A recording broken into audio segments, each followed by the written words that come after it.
శ్రీ గురుభ్యో నమ. హరి ఓం. స్తంభనాది దశ ప్రయోగ విధానాలలో ఇప్పుడు మోహనము గురించి తెలుసుకుందాం. ఏముందో చూద్దాం. ఇదంతా కూడా రుద్రయామల తంత్రములో మనకుందనమాట. ఏముందో చూద్దాం. రవౌ స్నాత్వా నదీ తీరే జపేన్మూలం మహేశ్వరి యస్యోచ్చారణ మాత్రేణ మోహమేష్యతి భైరవి తారం కామరసాతారం కోటత్రయ మతః పరం.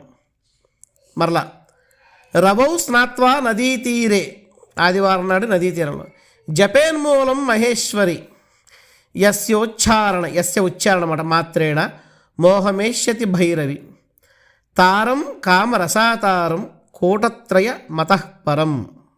ఓకే, బాగుంది. శరత్కామ పురస్తారం ఫట్ మోహనమితి స్మృతం దేవానాంచ పరేశాని స్త్రీణామప్సరసాం తదా సద్యో దర్శనమాత్రేణ మోహనం జాయతే ధ్రువం. శరత్కామ పురస్తారం ఫట్ మోహనమితి స్మృతం దేవానాంచ పరేశాని స్త్రీణామప్సరసాం తదా సద్యో దర్శనమాత్రేణ మోహనం జాయతే ధ్రువం. చక్కగా మంత్రం ఏం చెప్తున్నారు? తారం, కామ, మళ్ళీ రసం, మళ్ళీ తారబీజం, తర్వాత కోటత్రయం మతపరం, మళ్ళీ తర్వాత శరద్బీజం, మళ్ళీ కామబీజం, నెక్స్ట్ పురస్థ తారం, మళ్ళీ తర్వాత ఏంటి, మళ్ళీ తారబీజం, ఫట్ మోహనమితి స్మృతం ఇచ్చారు. ఈ యొక్క మంత్రాన్ని కనుక మనం చూడండి ఒకసారి. మనుహు అంటే మంత్రం. మొదట ఏముంది? ప్రణవం ఉంది. తర్వాత మన్మథ బాణ మంత్రం, మన్మథ బీజం క్లీం. తర్వాత వాగ్భవ కూటం అంటే ఐము సరస్వతి.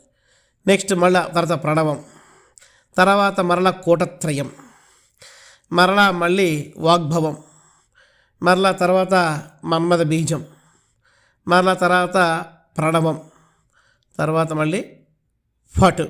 ఇది ఈ యొక్క మంత్రం యొక్క స్వరూపం. మరలా ప్రణవం, కామబీజం, మరలా తర్వాత ఐం, మళ్ళీ ప్రణవం, తర్వాత కూటత్రయం, మరలా ఐం, తర్వాత మళ్ళీ కామబీజం, మళ్ళీ ప్రణవం, మళ్ళా ఫట్. దీన్ని ఇక్కడ ఏదైతే మనకి చెప్పారో శ్లోకములో ఆ విధంగా కనుక చేస్తే తప్పకుండా స్త్రీలు, అప్సరసలు లాంటి స్త్రీలు ఎవరైనా సరే మోహనము చెందుతారంటంలో సందేహము లేదు.